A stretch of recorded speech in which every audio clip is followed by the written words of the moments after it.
Welcome one and all to the Cinegeeks podcast where movies, TV, and all things geek collide. It's November 11, 2023. Happy 11/11 everyone. I'm Roy, joined by my lovely co-host Angela. Hello, hello, hello. Hey Angela. And for today's episode, we will be talking about two of Marvel Studios' most awaited releases this year.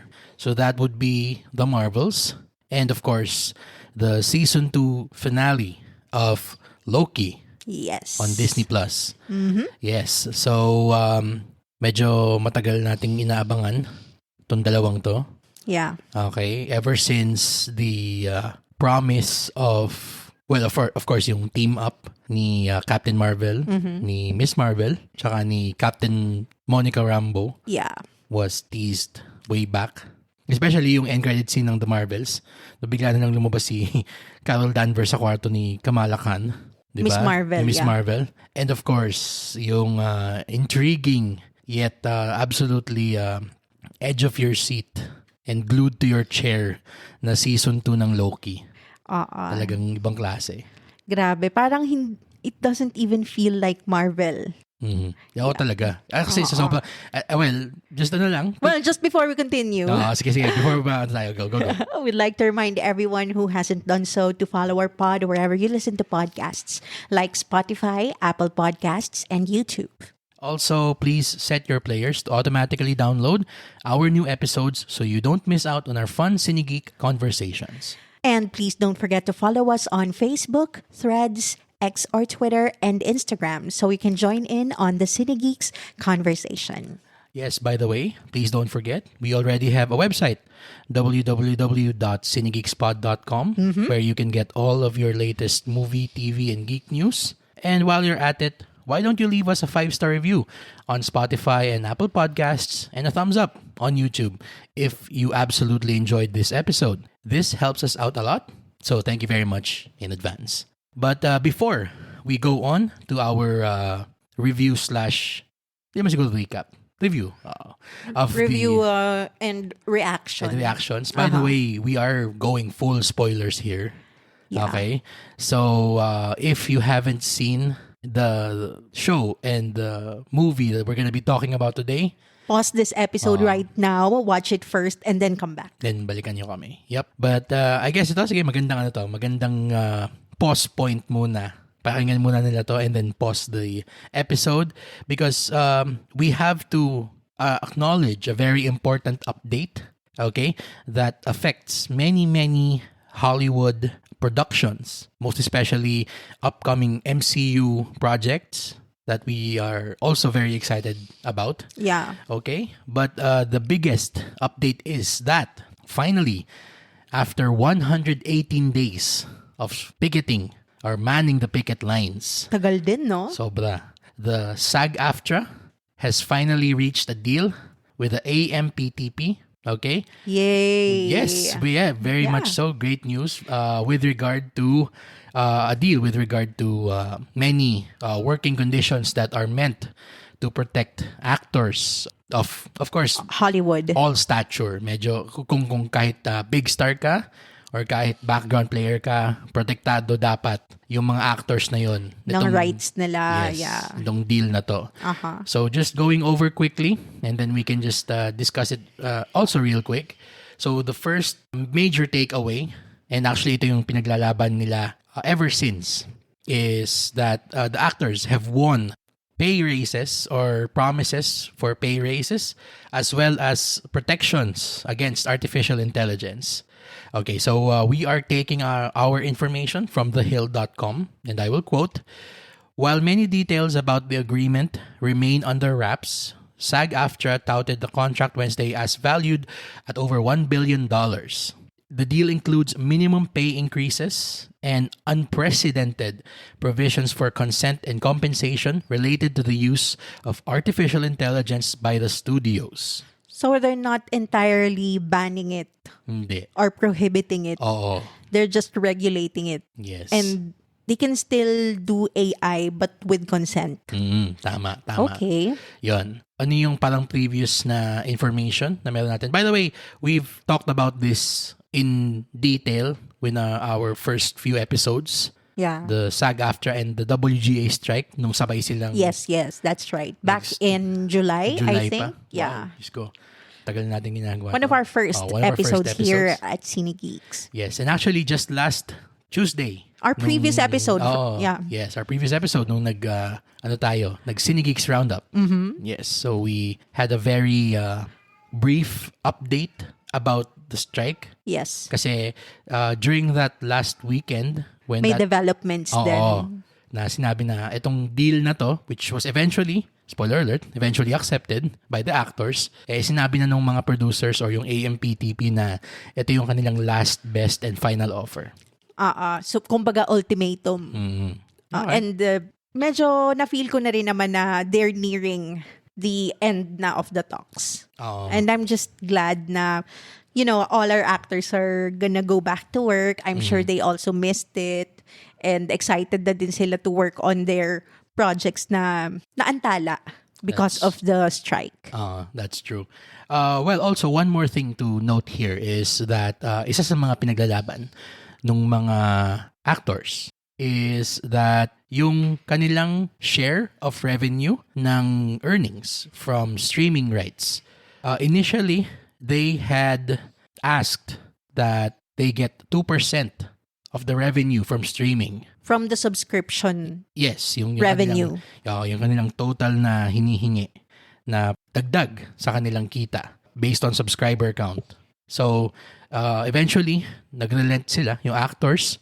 It went down to 1%. And then now, they agreed to a 57 cents per subscriber formula, according to Variety. So, pumayag ang AMPTP. Meron silang percentage sa subscription revenue? So, meron pa rin silang meron silang naging concession doon. Hindi pa rin sila nag-reject outright.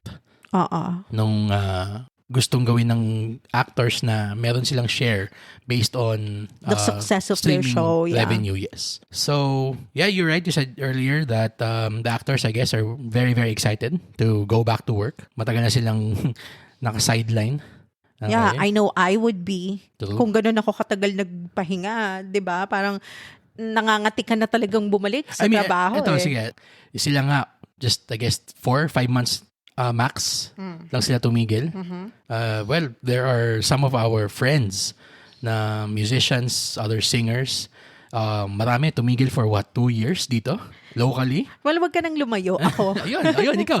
3 years. Yeah. Until today. Until today. na naka-hibernate. Naka-hibernate ang iyong para silang career. nag-hibernate ng 3 months. True. Tapos talagang gusto mo nang mag-stretch na talaga and to get back on it. Yep. Well, it's a good thing because one of the many productions that are immediately going to go back in force is Deadpool 3. Which after the events of the season finale of Loki season 2, mas exciting ngayon. And the Marvels. Oh yes. So let's get on the review na kasi talaga. Okay, so, kasi all our news are connected talaga. Well, okay, sige, with that out of the way, let's now talk about the Marvels.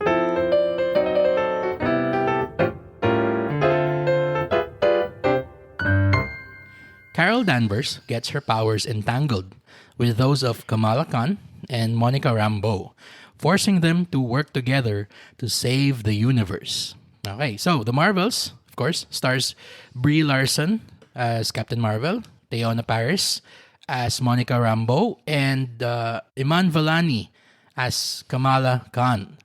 So, if yung movies lang ang nasusundan nyo so far, Teyonah Parris, of course, played Monica Rambeau. In WandaVision. The very first Disney Plus show. Na Marvel-related outside the MCU. Long time ago. Ano ba tawag nila doon? Marvel TV? Disney Plus. Marvel. Disney Plus Marvel Universe? Parang ganun lang. MCU pa rin siya.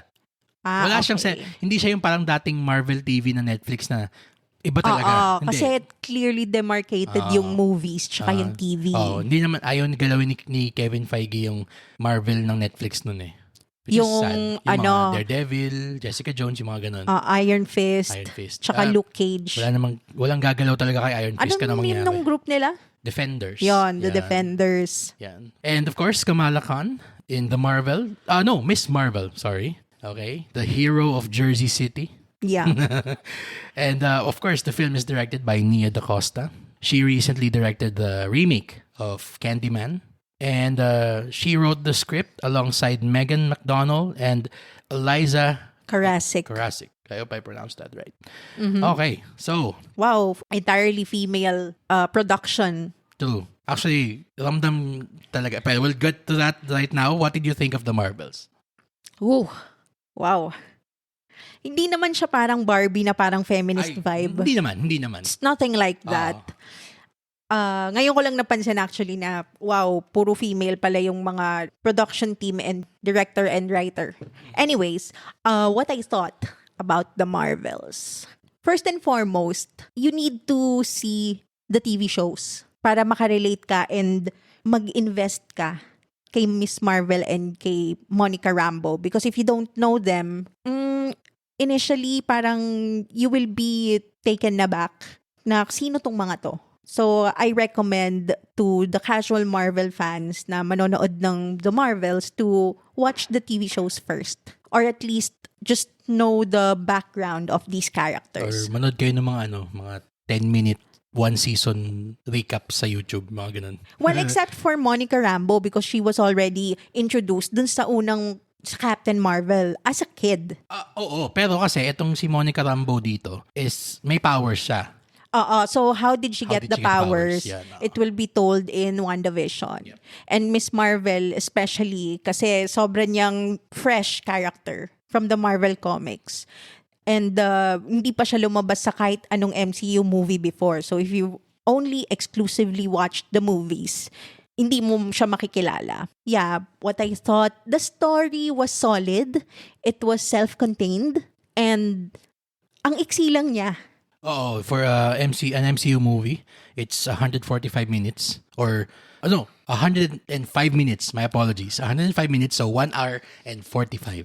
Ang iksi lang. Sobrang na gulat ako na, ay, tapos na. So, napaka-light viewing experience niya. Wala lang siya masyadong unnecessary na elements dun sa movie. I love na inaddress nitong movie na to yung mga personal hang-ups ni Carol Danvers. Kasi this is her titular movie, right? Kasi technically, if they are the three Marvels, Captain Marvel is the first of the three to be introduced to us. Okay. So, kilala na natin siya from the Infinity Saga. And isang movie lang yung nilabasan niya and then Endgame na. Tama? Tama. Oo, kasi siya yung lifeline na tinawagan ni Nick Fury sa ending ng Infinity War. So, Endgame na lang siya lumabas after being introduced with her origin story. The movie before Infinity War. Exactly. Yeah. So, dalawang movie pa lang, we really don't know much about Captain Marvel at this point. Mm-hmm. So, I'm happy na they told more of her story and her personality, her frame of mind. Na bakit siya, ano bang ginagawa niya in the meantime while everything was happening sa Earth? Where has she been? Kasi pinakita, she was introduced in the 90s and then she arrived 2023 na.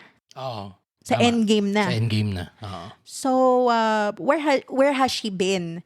And connecting back to Secret Invasion, I was expecting her to actually appear there. Kasi siya naman talaga yung personally connected sa mga Skrulls eh. Siya yung nagdala ng Skrulls sa Earth. True. 'Di ba? Sila ni Nick Fury. So, I was disappointed na hindi siya lumabas doon to explain her side, and with all the shenanigans that happened in Secret Invasion, she's answerable to that. True. 'Di ba? Siya yung responsible dun sa gulo na yon. Nakakatawa nga, sorry. Dagdag ko lang sa sinabi mo. Nakakatawa kasi yung doon sa Secret Invasion, yung pinaka parang brunt nung galit nung antagonist is kay Nick Fury. And rightfully so. Kasi meron siyang personal connection si Gravik. Parang naging tatay-tatayan niya si Nick Fury in the story. Pero, ang tama ka doon eh. Bakit kay Nick Fury lang siya galit? Bakit si Talos kay Nick Fury lang nakadikit? Diba? Asan yung relationship nila kay Carol Danvers? Kasi in the first place, tama ka, siya yung nag-introduce nung element ng Skrulls sa Earth nung bumalik siya ng Earth nung 90s. Oo. 'Di ba? Ayan. Anyway, sorry, please continue. Dahil dun sa conflict ni Captain Marvel dun sa mga Kree, yan. kaya na-displace yung mga, Yung mga Skrull. And kaya naging refugee sila dito sa Earth.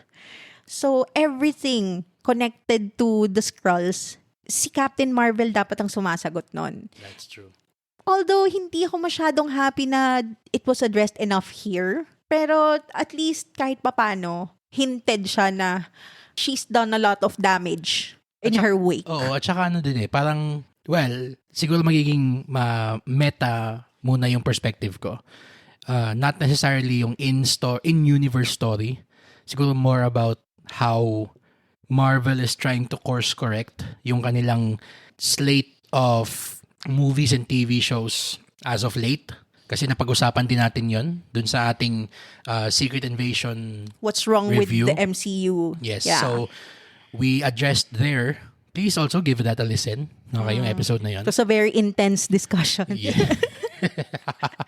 Yes, intense is an understatement. Yeah. Anyway, na bring up natin dun sa episode na yun na yung quality ng MCU is being bogged down by their stubbornness to cram as many projects as possible in the pipeline.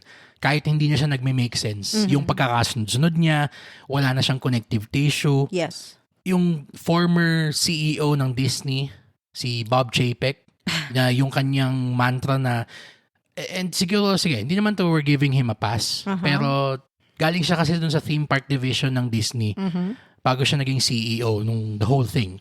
And ang kanilang mantra dun sa theme park the more the merrier. Syempre, based on our experience na nag-Disneyland tayo a few months back, na parks are supposed to get as much money from you as possible. So talagang babahain mo ng gagastusin yung mga tao sa bawat kanto ng mata nila. Ganon. Hindi gagana yun sa pag-program ng shows and movies for release. Especially sa nature ng MCU, which is serialized. Serialized na storytelling. True. Hindi pwede siyang theme park. Kaya din lumabas yung op-ed ni ni Martin Scorsese nun. Tama siya na, okay, theme park na, yung lumalabas na theme park rides na yung Marvel movies. They're producing and churning out movies just so they can have an attraction in the parks. I.e., Haunted Mansion, Yung Jungle ganun. Cruise. Diba? Yun nun. Nung in-approve nila yung lahat ng mga sine based on park attractions, because let's make a movie based on something that people remember when they visited our theme parks. Pero yun na nga, buti na lang, nag-course correct sila under now, Bob Iger. Again, yes. And naging mandate ni Bob Iger kay Kevin Feige na, okay, what you were doing, nung ako yung boss mo nun, na maayos yung Infinity Saga, sige, balik tayo doon. Okay? I-refocus natin yung kwento dito. And even then nga, naramdaman pa rin natin na medyo disjointed yung Quantumania. Yeah. Last, this year lang yun, di ba? It flopped. Yun pa. Ang daming mga negative reviews, negative feedback. Oo. Especially sa CGI. Which I would have to give to this movie na kahit papano they kept it to a minimum. Well, yun na nga din kasi. Buti na lang na-address doon sa fiasco ng Quantumania CGI yung harsh working conditions ng Marvel VFX artists who also, by the way, just to add, have decided to unionize as well. Unionize but not strike. Hindi. Kasi they decided to unionize para make sure nila na they can negotiate for better working conditions. Okay. Ako naman, I thought that this movie, The Marvels, was it was enjoyable. Okay, I found it very surprisingly refreshing na kaya palang magkwento ng superhero movie in less than 2 hours. Under 2 hours. Hindi nga less. Tama. Hindi na yan yung norm Oo. Kasi pag sinabi mong dapat superhero movie, ang minimum 2 hours. Yeah. I mean, case in point, yung Flash, ilang beses na nilang inedit yon. Literal na 2 hours flat yung running time niya. Para lang masabi na, hindi kasi superhero movie yan, kailangan 2 oras. Kailangan ba talaga? Yun na nga eh. So, itong... Parang wala naman siyang naidagdag dun sa overall big picture ng DC. Alam mo, sa akin nga, mas ma-appreciate ko kung yung Flash. Kasing haba lang din ito. Kasi wala naman siyang kailangan ng idagdag eh. Yung movie na to, parang it reminded me, the pacing reminded me of how direct to the point yung kwento was, like yung Incredible Hulk ni Edward Norton. Kasi yun, wala nang ano yun eh, walang filler scenes yun eh. Dire-diretso lang yung breakneck pace yung kwento na. Kasi yung kung gaano siya ka lean. And although doon naman sa Hulk, sobrang naman kasi masyado siyang lean. Wala ka naman enjoy masyado na konti. Parang kwento. Wala naman siyang levity. Gano. Dito naman, na-appreciate ko, you said earlier na parang fresh new presence itong si Iman Vellani. Yes. I would also use the word fresh in the sense na parang she brought a different energy True. to the MCU. You know what I felt with her dynamic with the other two Marvels? Parang it's like being introduced again to the MCU for the first time through Kamala Khan's eyes. Oo, tama. Parang siya ulit yung bago. Siya yung bago sa mundong to. Hindi niya pa alam lahat ng history. Hindi pa siya disillusioned or disenchanted dun sa mga past events, especially sa Infinity Saga and the yung all the Hydra shenanigans ng SHIELD na ganun. Hindi pa niya alam yun. Or alam niya siguro pero she doesn't care. She's just happy to be a superhero. And she was so bright-eyed. It reminded me of how Peter Parker, Tom Holland was introduced in the MCU. Sa parang Civil War. Parang gano'n na gano'n. Yung energy. Something. I look forward to what stories they will tell about Miss Marvel. Actually, ito nakakatawa nga. Sige, medyo non-linear yung ating pagdidiscuss dito. Okay, we're not going to recap it scene for scene or story beat by story beat. Yung sinasabi mong energy niya na nakakatuwa, yung dinadala niya. Meron kasing 2 post-credit scene. Actually, hindi nga siya post-credit scene tong isa. Ano siya? End na talaga ng sine. Yung dulo na. It's a recreation of the very first post-credit scene in Marvel history. Okay? So, if you don't remember, that's when Nick Fury introduced Tony Stark to the Avengers Initiative. Okay? So, yung nagpunta siya dun sa bahay. Sa work area niya, no? Hindi. Yung sa living room niya. Okay. Ayan. Dito, nakakatuwa kasi yun nga parang she's putting her own spin. Not just as Miss Marvel, pero parang it's a meta statement to the MCU na parang, okay, we're bringing in fresh blood. We're looking at the stories from a totally new perspective. Kasi ito naman dito, at the end of the movie, ni-recruit or nalaman ni Miss Marvel na there are other young superheroes out there. So, ang kanyang unang target na i-recruit si Kate Bishop or the new Hawkeye. Yes. Okay? And the way na ni-recruit niya si Kate Bishop is exactly the same. Exactly the same. Of course, syempre with the Kamala Khan spin. Nakakatuwa. It's very Gen Z. Ano yung sabi? Yun na lang yung masasabi ko as a tita, as a millennial. Gusto ko yung sabi din niya parang, Kate Bishop, you're part of a bigger world. You just don't know it yet. Tapos Kate Bishop naman, who are you? Tapos siya parang, I'm Kamala Khan. I'm a superhero. I'm from Jersey. And I saw your information here. yung ganun So, would you like to join the team? Sabi yung bubbly. Yun. Like, please join the team. Please. It's very fresh. Tama ka. And also, bumabalik na yung fun. Yes. Kasi, honestly, maraming kasing history eh. Especially, you can feel that with the character of Monica Rambeau and Carol Danvers. Kasi sila may history sila. The same way na Fury has a history with the original Avengers. And yun yung kino-callback nung scene na yon. Exactly. Kumbaga, tayo, marami na tayong pain na pinagdaanan dito sa saga na Infinity Saga. Hindi, yung kahit yung Multiverse Saga, parang maliban sa Shang-Chi, wala nang akong fun na scene na naaalala. Fun na movie or TV show. Oo. Parang heartbreak after heartbreak. Endgame, we said goodbye to Captain America, to Iron Man, and to Black Widow. Tapos, Guardians of the Galaxy also disbanded. Oh my God. Please, I mean, yung Guardians of the Galaxy Volume 3 is the marriage story of MCU movies. Sobrang niyang ganda. Ayoko na siyang panoorin ulit. Pero tayo na fans ng original MCU, ang dami ng ang dami ng pinagdaanan narratively. So to see fresh characters like this looking at the same world with fresh eyes, with fresh perspective through Kamala Khan and Kate Bishop, it makes me look forward to what's gonna happen next. Ito yung hinahanap ko for the longest time. Kasi ang tagal nang nag-farewell tour ng original MCU eh. Parang puro na lang sakit sa puso eh, 'di ba? Mamaya dadating tayo sa Loki. Sa pa yun eh. Well, sige, mamaya yung ganun. Ano naman sa akin, sige, dagdag ko lang sa sinabi mo about yung fun nitong sa The Marvels. I appreciate na it took time to also give gravity doon sa yung kung ano yung kanilang conflict with the villain of this movie. Pero syempre yun nga, hindi na nakalimutan na maging funny and yun, fun. Okay, sige, brief background. Yung kalaban natin dito, forgettable. Yeah, but that's fine, I guess.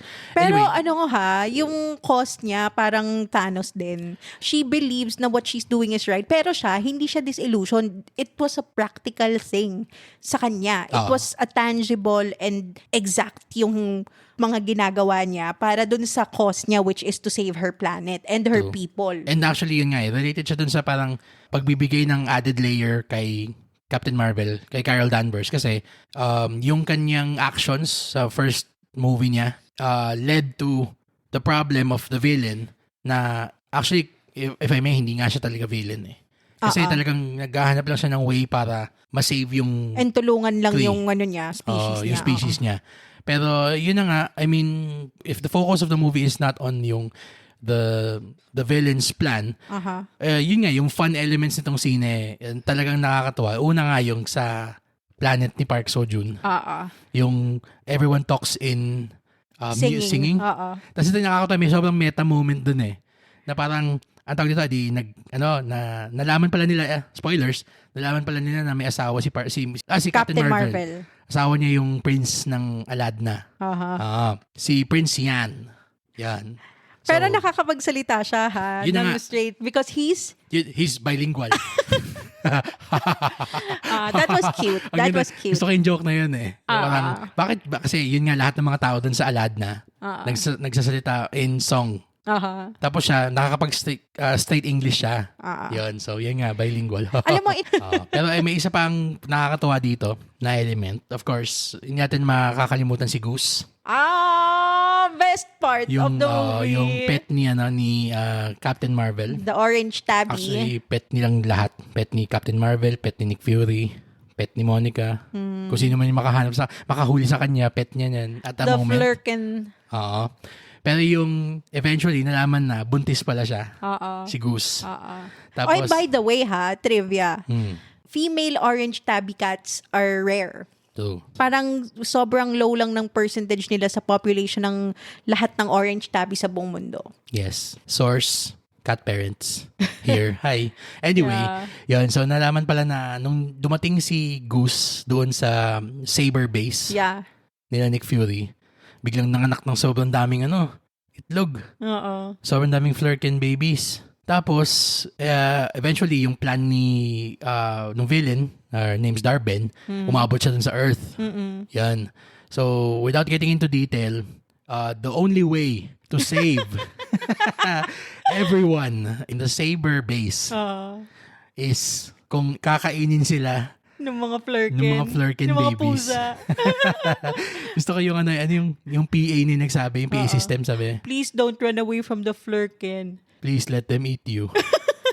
Kasi may isang escape pod na natitira. So hindi sila magkakasya na fully grown people. But it's easier to transport a bunch of cats.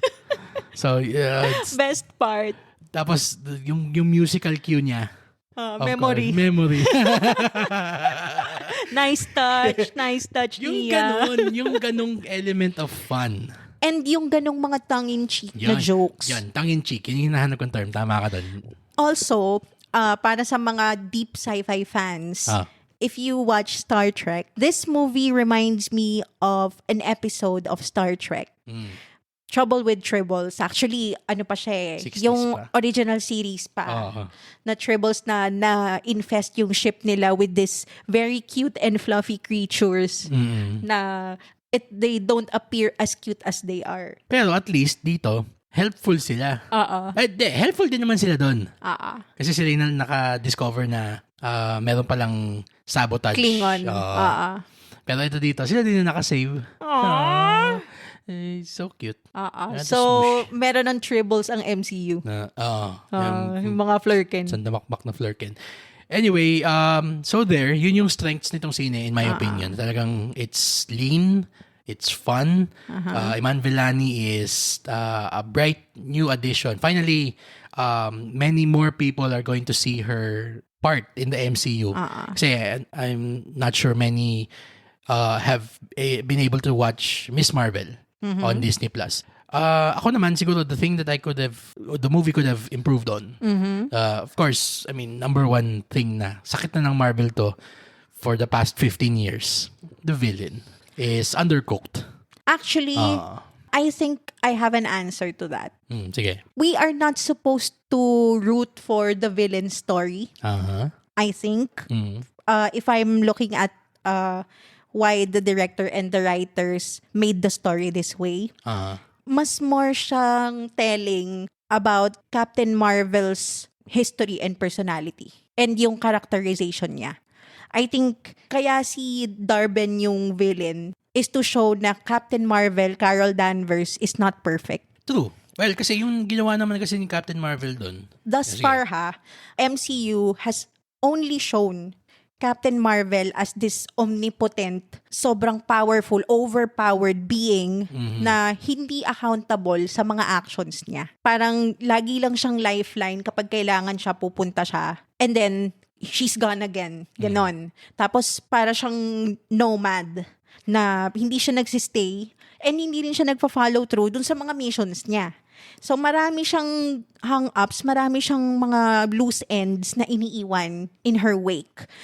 So, isa itong villain na to dun sa mga yon, as well as si Nick Fury din, 'di ba? Parang it only shows she may be that powerful being na sobrang lakas na she can even power the sun with her powers. But she's not perfect and she's not the best hero. Parang medyo ginawa siyang gray. Even Kamala Khan, medyo na-disillusion. Parang nung nakita talaga kung yung mga actions and decision-making niya. Parang ganon. And yun ding ginawa niya kay Monica Rambeau, yung naging history nila as a family, di ba?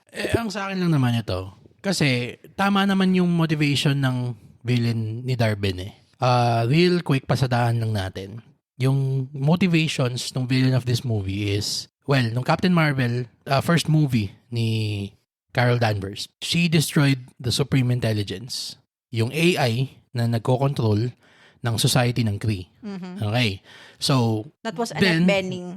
Ngayon, dun, to your credit, sinabi mo na dun siya naging gray. Kasi selfishness niya yung dahilan kung bakit niya sinira yung AI. Okay.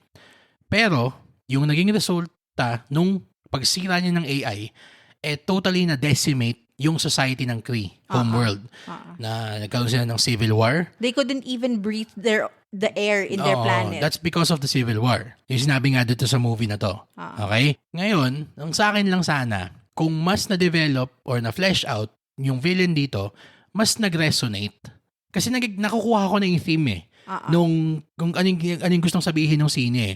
Gusto niyang sabihin na because of Carol Danvers being a broken person, she leaves broken people in her wake. Yeah. So, nung umalis siya, na iniwan niya si Monica Rambeau. Maria Rambeau dahil nung mas bata pa si Monica. Nung 90s. Yung ending ng Captain Marvel. Oo, nalaman pala niya.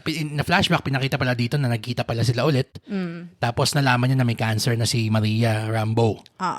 So, ito namang si Monica, tita niya or ninang niya si Carol, syempre, nung biglang nawala tong nanay niya, naghanap siya ng maternal figure. And she wasn't there. Okay, so yun yung one end. The other end is yung kanyang actions. Let's just call it what it is. It's a selfish act, destroying the thing that holds a society together. Yes. Because of your pain.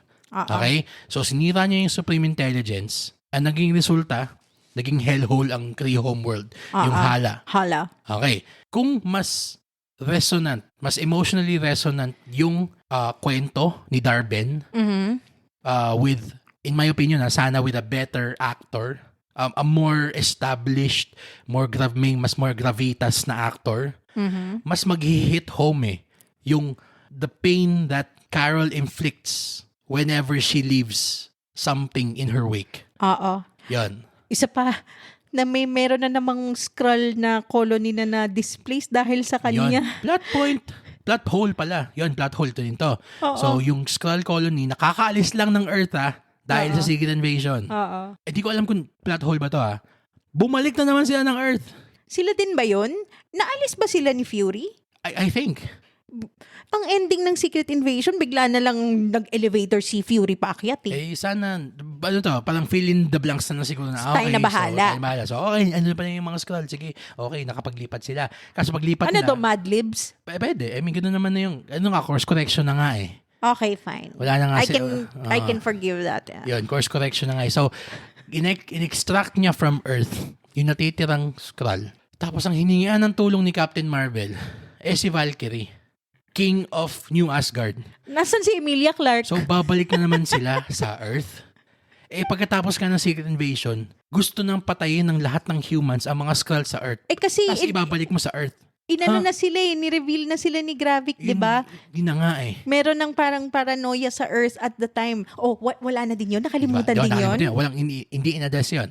Yun. Nandun si Nick Fury in the movie and then wala na? Speaking of, parang dalawang magkaibang Nick Fury yung nandito tsaka nasa Secret Invasion. Diba? Parang schizo. Sobrang niyang, light-hearted after niyang, lahat ng nangyari sa Secret Invasion. Tapos, Secret Invasion, parang siyang literal na iniwan niya to die ang isang buong species dun sa Earth. Tapos dito parang siyang, Monica, use your black girl magic. With some things, we'll give a pass. Kasi we understand the inner workings of yung MCU. Hindi siya, I would hope not, na intentional, na talagang oversight. Nagko-course correct na lang talaga sila ngayon. It's a good attempt to begin course correcting. Para siyang pakiramdam na phase 1, kumbaga, ulit. With Kamala Khan. Ganon. And branching out din dun sa kung ano yung Avengers na mangyayari in the future. Because of how Monica Rambeau's story ended. Doon naman tayo sa... About that end credit scene. Pero sige. We'll get to the end credit scene. So the movie ends with, of course, Darben being defeated. Of course. Pero one of the last things that Darben does before dying is nagbukas siya ng isang rift in space-time using one of the bangles na kapares nung kay Kamala Khan. So, ginamit ni Darben yung kanyang bangle to open a rift in space-time. Another reality. That's how I got it. Ako din. Actually, tama. Anong nangyari kasi, so, si Monica, ang ginamit niya yung kanyang light powers to close the rift. Okay? After being charged by Kamala and Carol. Ang problema, kailangan i-close yung rift from the inside. Okay. So, tumawid siya sa kabila, sinarado niya yung rift, kaso hindi siya nakalabas. Tinry siyang habulin ni Carol, she was too late. After the movie, after the mid-credits, pinakita na, she's safe.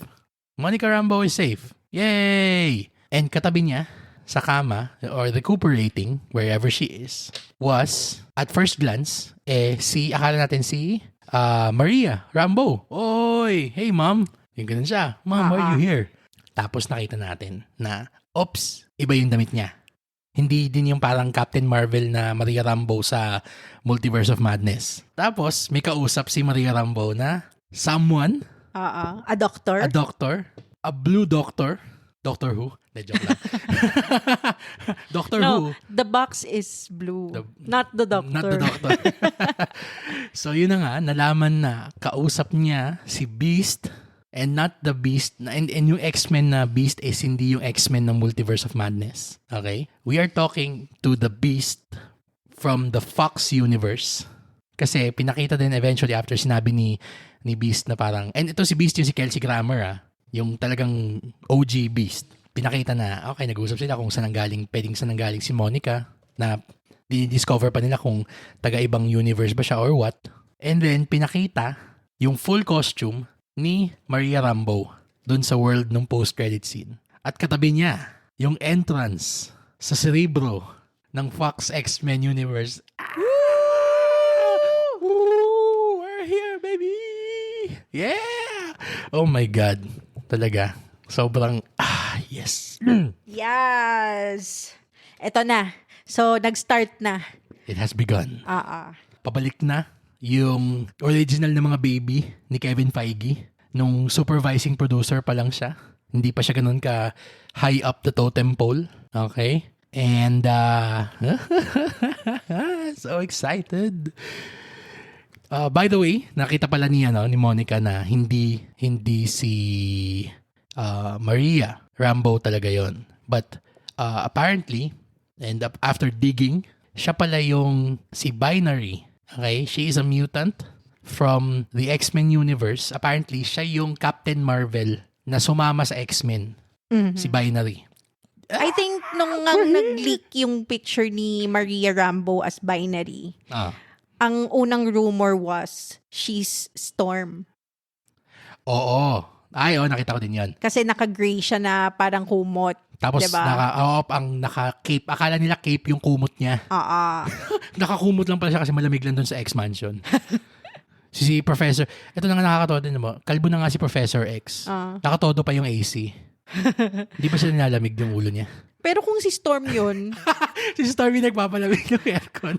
Bakit naman siya giginawin? True. Exactly. Yeah, anyway, so that opens the floodgates of X-Men. X-Men, we're here. But we don't know which X-Men this is. Is this Fox? Hindi, ito, Fox X-Men. Kasi si Kelsey Grammer X-Men. At saka lumabas doon sa end credits ng movie na yung music cue na tumutugtog doon sa mid-credit scene yung tugtog ng X-Men X2 United. At saka yung Days of Future Past. Okay. Yun nga yung... X-Men United and Future Past. So, ibig sabihin, both iterations of X-Men. Meaning yung Patrick Stewart and yung kay Hindi, yung lang, yung na-save kay James McAvoy. Nung na-save lang nila. Kasi nung na-save naman nila yung universe sa Days of Future Past, bumalik naman siya dun sa Patrick Stewart universe Si Wolverine Yan if I remember it correctly. Oo, okay. And kasi ang alam kong same character lang from those two iterations was Hugh Jackman lang. 'Di ba? Siya yung connective tissue nung dalawang na yon. Pero who knows? Okay? Dalawang set of X-Men na yon. Deadpool 3. Okay? We have officially confirmed na this is the first MCU film that will not take place in the main MCU line per se. And may balita din pa na hindi sila nahihirapan na kumuha ng cameo. So talagang tatadta rin nila ng as many X-Men as possible yan. Malay mo, lumabas pa silang dalawa? Who knows? Pwede. Dalawang Charles Xavier, dalawa. Ay, buti na lang. Intense, no? Andiyan na X-Men! Yeah! Andiyan na X-Men! Yay! Anyway. Okay. What did you think of the Marvels? In closing, for the Marvels. Magandang character development kay Captain Marvel, Carol Danvers. And good closure and mas finlesh out yung relationship ni Monica Rambeau and Carol Danvers, and a good introduction to Avengers and entire MCU to Miss Marvel, Kamala Khan. Yes. Ako, I agree. It was fun, it was lean, hindi siya masyadong maraming taba yung kwento. And of course, that post-credit scene. Yeah, parang feeling ko, nung pinanood natin yun, ganun ako nag-cheer simula nung nakuha ni Captain America yung Mjolnir. Paglabas ni Beast, yeah! Oh, yes! And yung mga kasama natin, ang konti-konti yan, pero ang lakas ng cheer natin lahat nung lumabas si Beast bigla. Tama. Yeah! Pero I think overall, this movie makes you sympathize or empathize with Carol Danvers more than ever. Mas real siya ngayon. Naging fully formed na. Naging three-dimensional character na siya. Yeah, hindi na siya yung overpowered god na walang can do no wrong. Oo, and sobrang detached. True.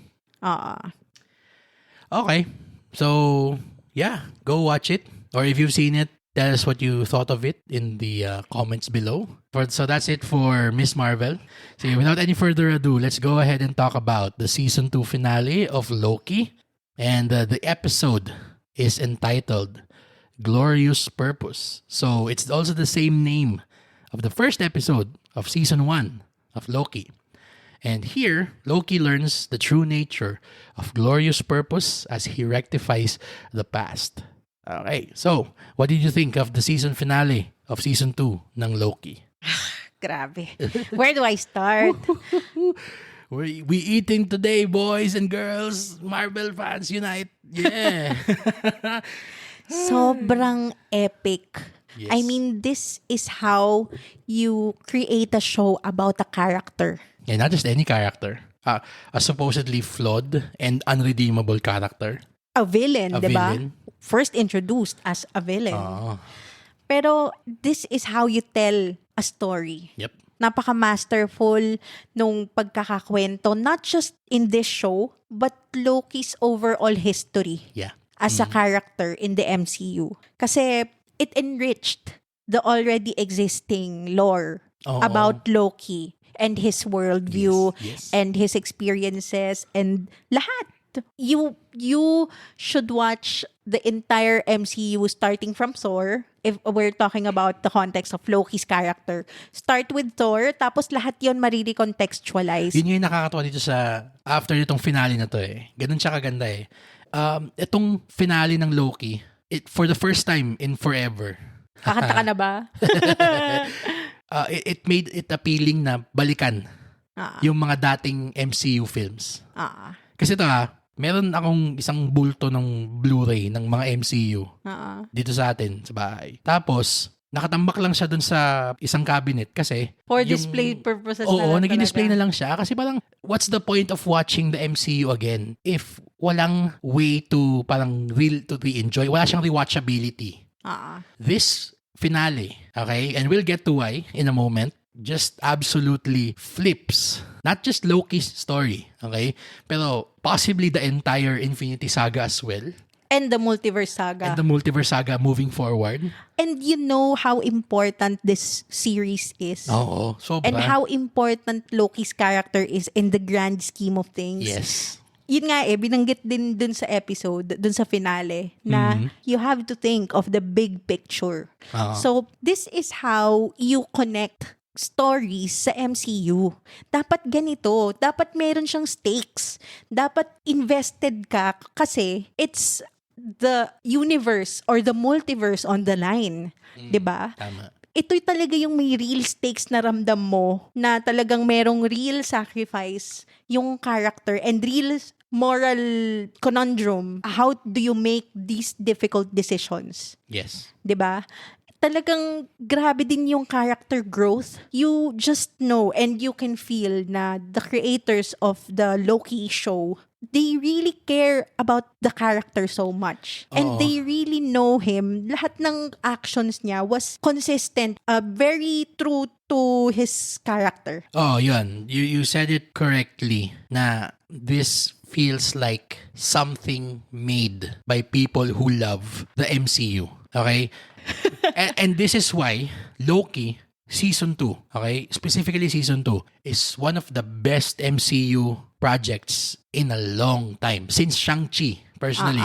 Siya yung pinakamagandang MCU show or movie in a long time kasi this was made by people who understand the source material. Sobrang ganda nitong season na to in general. Not just this finale. This finale, para siyang pinirmahan lang niya yung already great na book na sinulat niya. Pero it landed.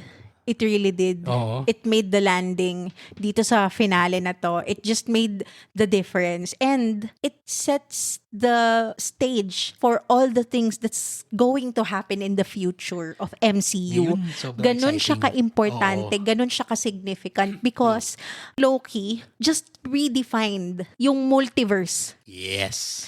And he was able to show us talaga na kung ano ba talaga yung stakes nitong multiverse war na to. Na real siya and it's happening to real people. There is a real personal investment dito sa story na to just because of Loki. Oo, nakakatuwa na makita na yung kanyang transformation, yung kanyang character evolution was handled in a way na hindi parang hand-wavy na, masama siya dati pero ito naman mabait na siya.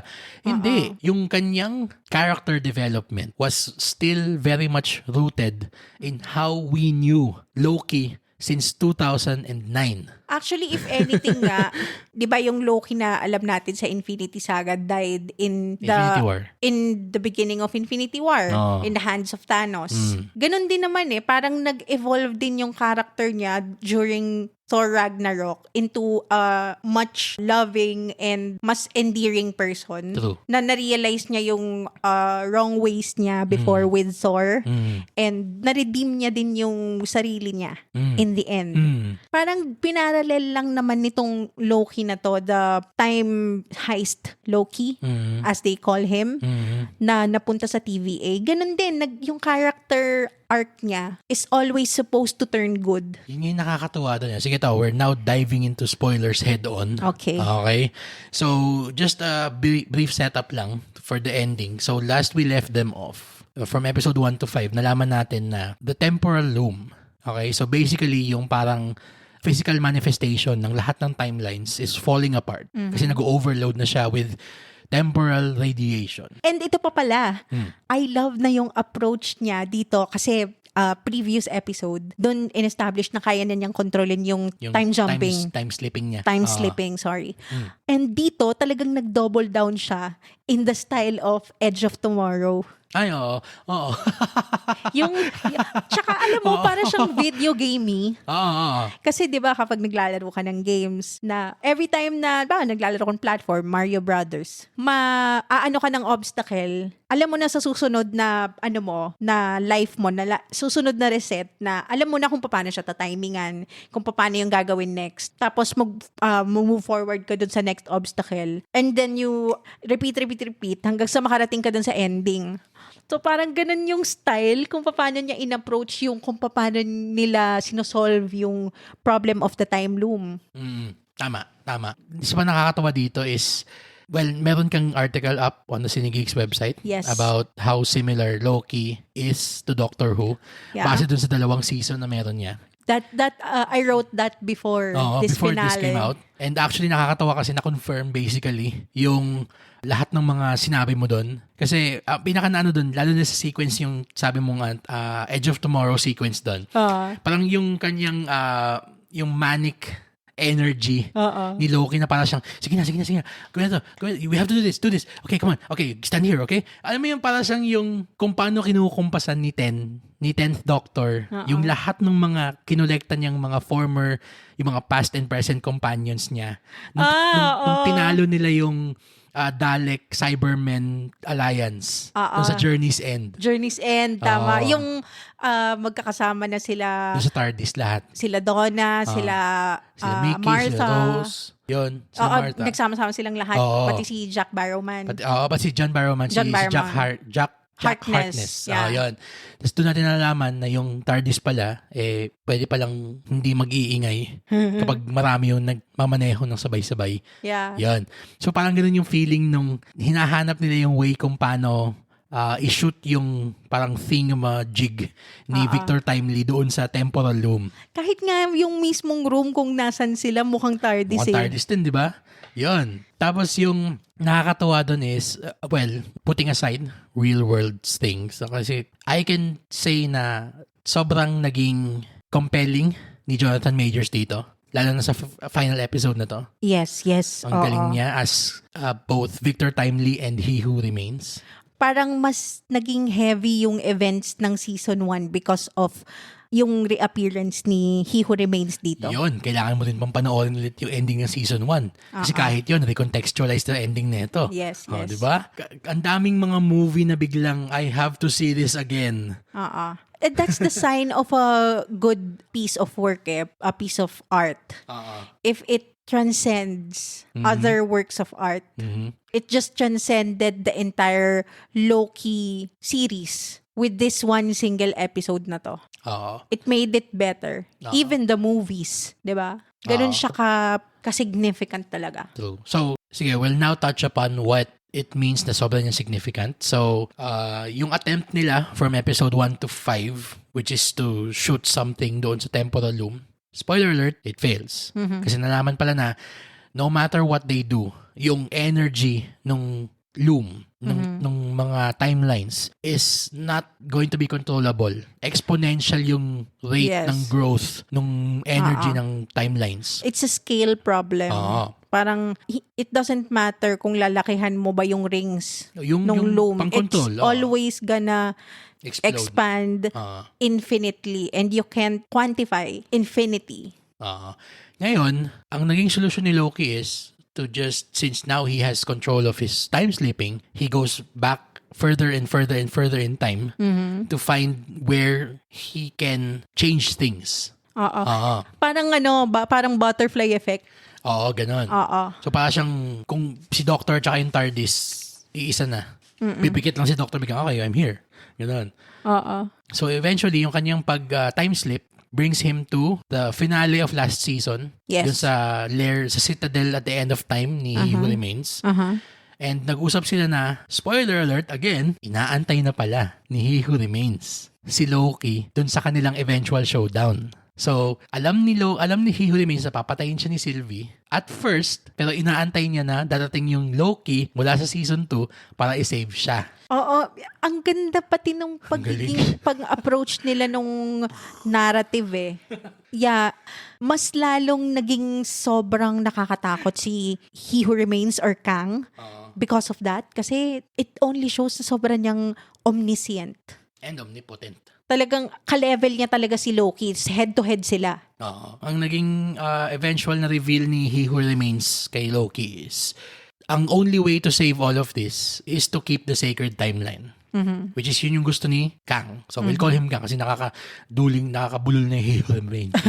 So we'll call him Kang. So ang gustong gawin ni Kang, yung sacred timeline, mag-remain. Okay?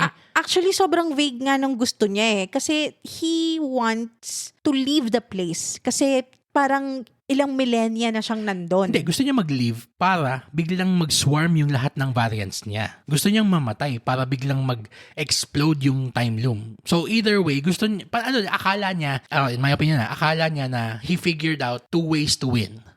Akala niya na pag pinatay siya ni Sylvie, nananalo pa rin siya kasi yung floodgates ng mga variant niya magbubulwak na. Or aantayin niya si time slip Loki na bumalik doon at patayin si Sylvie para silang dalawa yung mag-rule over the TVA. Thus keeping the sacred timeline and still keeping him in power. Ang hindi niya na-realize, God pa rin si Loki.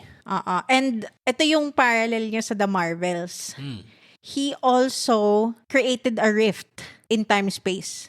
Well, sige. We're gonna get to that. Okay, so that's how I understood it. Ito nga yun. Kasi ang ginawa niya ngayon, nalaman niya na the only way to save everything is to destroy everything. And create something new. Okay? So, yung kanila, bumalik siya dun sa point na pinapasugod nila si Spaghetti Timely sa labas.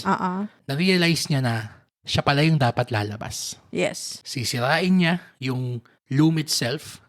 And ang gagawin niya is yung kanyang power as a god ang make sure na buhay lahat ng timeline.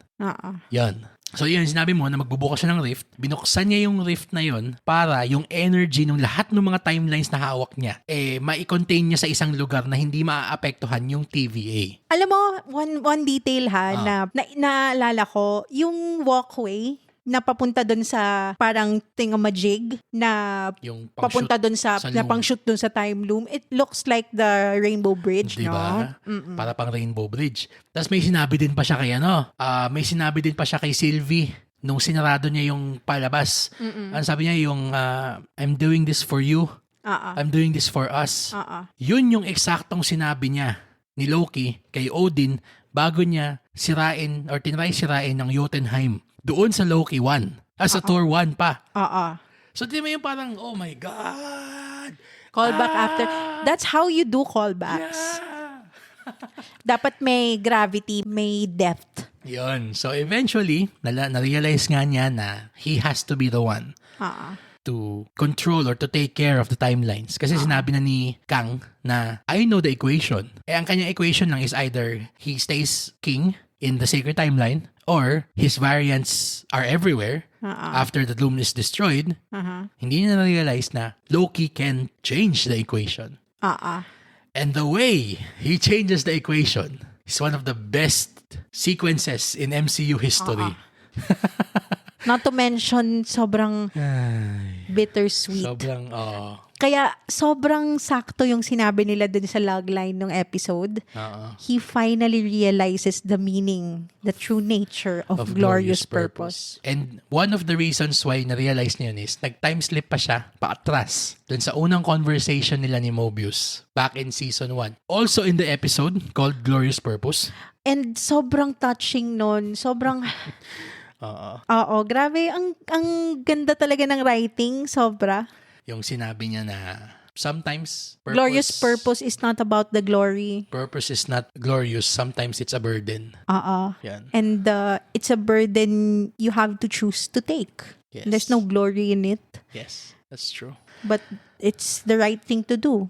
And because of the big picture. It's sobrang deep nung conversation nila na yon na finally Loki was able to answer the questions na nagbabag sa kanya ever since the beginning. Since his birth. Na he wanted to be a ruler. He wanted to be a king. He wanted to be loved. He wanted a glorious purpose. Yun naman yung conflict niya eh, 'di ba? Kay Thor, kay Odin, dun sa talagang story niya when he was introduced. True. And dito na answer. So this is such a fantastic conclusion. Well, anyway, sige, tapusin na natin. So, yun na nga, na-realize niya yung kanyang purpose and he decides to be the one to go outside and face the temporal energy and the temporal radiation and yung scattering timelines, exploding timelines. So, eventually, sumabog siya, hinayaan niya. So, namatay yung lahat ng timeline pero hinawakan niya yung lahat sabay-sabay. Ginive niya ng life with using his magic. Tapos, nag-transform siya. Dati yung suot niya yung TVA na uniform. Tapos, lumabas yung kanyang original na yung Loki horns. Plus, pero ito pa, yung Loki horns niya, tsaka yung cape niya, meron nung yung strands. Yung gold strands na parang kay He Who Remains. So, he became the one who remains in that realm. Pero ito pa, okay, so just to continue. Kinuha niya lahat yon, binigyan niya ng life in another separate reality para hindi ma-affectan yung TVA. And in the reality where he stood, or he finally took his throne as the one who remains. Okay? Sobrang na pinakita na yung lahat ng mga timelines na ginawa niya, na hinawakan niya at binigyan niya ng buhay, ay naging multiversal version ng Yggdrasil. Or the Tree of Life. Tree of Life. From the Norse mythology. From Thor 1. And also, from the mythology itself, kung saan based yung Marvel character, comics character na Thor. Yes. And Loki. Ang ganda niyang return to the beginning. Ang ganda niyang closed loop talaga siya. Ang ganda na eventually nalaman mo na yung ito, pagkatapos natin mapunod to, sinabi ko sa iyo na, okay, yung buhay ni Loki was always going to go here. Mamamatay man siya dun sa Infinity War, parang iikot pa rin yung buhay niya kasi nga magta-time travel pabalik yung Avengers to save him again or to resurrect him. Ngayon, akala niya na yung kanyang pagiging trap sa TVA inconvenience, doon na pala papunta yung kanyang glorious purpose to make sure that everything is held together as the Kangs try to wreak havoc through the multiverse. Loki is no longer the God of Mischief. He is now the God of stories. Siya na. He is the God of the multiverse. Loki. Pero ang official tagline niya na is the God of Stories. Pero and yun na nga. Meron din talagang storyline nun sa comics. Yes. Pero yun, he ends up in his own dimension. Para nga siyang si Strange Supreme. Na meron siyang sarili niyang pocket in the universe. Pero ang difference nila kung si Strange Supreme talagang sinira niya yung buong universe para makuha si Christine. Ito at least, tinrap niya yung sarili niya in a universe to save everybody else.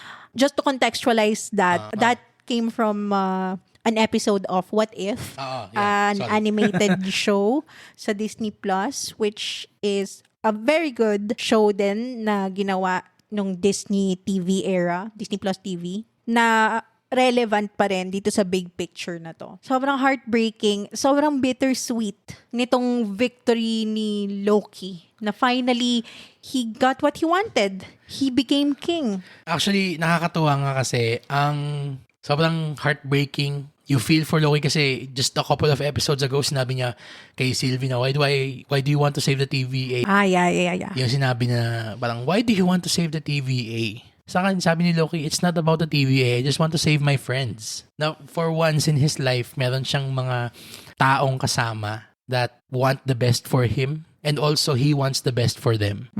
And sobrang heartbreaking lang kasi ang ending is he gave himself just to make sure na everyone else gets their best.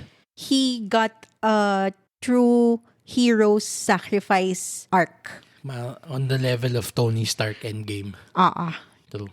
Pero this time, hindi siya namatay. Hindi siya namatay. So, meron pang Loki, sana bumalik ka sa Secret Wars, please. Pero ang theory ko dyan I think since it began with Loki, yung Kang story began with Loki, it should end with Loki din. Oo.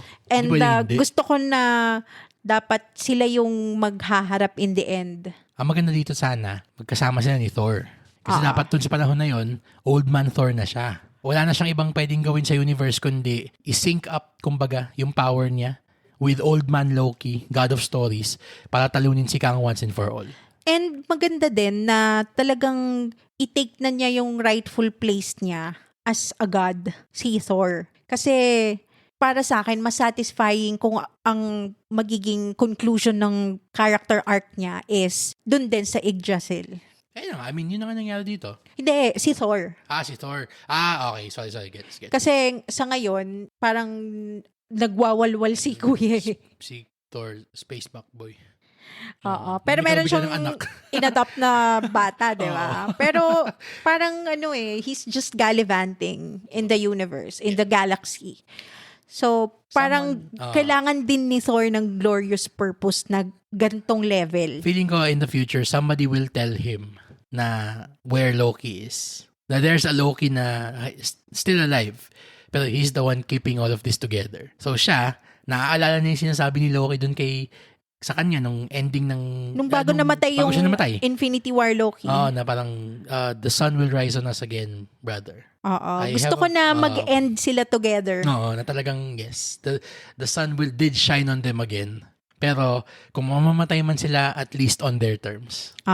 Hindi yun dahil pinaghiwalay sila ng isang megalomaniacal na nagpapakagad. So, if you really, really want to just listen, we really recommend na you watch this talaga. Kasi it's best experienced. It's unlike any of the recent MCU stuff they've come out with recently. If you like good storytelling, I'm telling you, you're gonna love this. Kung naging jaded ka na, babalik yung trust mo sa MCU dito. Not to mention, ang onti lang nung episodes. Ang dali-dali lang niyang panoorin. And sobrang satisfying and cathartic. And you're gonna love Loki more if you don't love him that much yet. Yun, tama yun. You're gonna love him more. Yes. So, I guess that is joint recommendation na yun. Yes. In the words of Jeremy Johns, this is awesome-tacular. Yes, it is. Itong episode na to. And including this season 2. The entire series. Season 1 and 2. We don't know yet if it's coming back. Kasi walang nakalagay na Loki will... And yun nga yung pinoint out mo na the title of the first episode of season 1 was Glorious Purpose. Tapos same title of this episode na finale ng season 2. I think it already come full circle. Hindi na siya magtutuloy. Hindi na. If tutuloy man yung story ni Loki, baka sa Avengers Kang Dynasty na. Kasi siya na yung parang nagme-make sure na na everything is held together. Siya na nga, God of Stories, yun yung official niya, pero siya na yung God of the Multiverse. So siya talaga yung magiging kalaban ni Kang talaga dapat sa pinakadulo. Okay. No, nothing else to add, just to let you know, okay? We weren't paid to blab about this excitedly, itong Marvel's End, the finale of season 2 ng Loki. Okay, the studios didn't also seek us out to have us review this, so they're hearing this for the first time, same as you are. So that's it for the Marvels and the season 2 finale of Loki. If you've seen any or both of them, please share with us what you thought about it. Comment it on our social media. Again, we are on Facebook, Instagram, Threads, and X or Twitter at Cinegeekspod. Also, visit our website, www.cinegeekspod.com for the latest movie, TV, and geek stuff news. Don't forget to set your players to automatically download our new episodes so you don't miss out on our fun Cinegeek conversations. And by the way, of course, give us a follow on Facebook, Threads, and X and Instagram so you can join in on the Cinegeeks fun. You can also share with us yung reaction nyo dito sa dalawang diniscuss natin ngayon. Yes. And while you're at it, please leave us a 5-star review on Spotify and Apple Podcasts and a thumbs up on YouTube if you absolutely enjoyed this episode. All right. For my co-host Troy, this has been Angela. Thank you for listening to the Cinegeeks podcast, where movies, TV, and all things geek collide.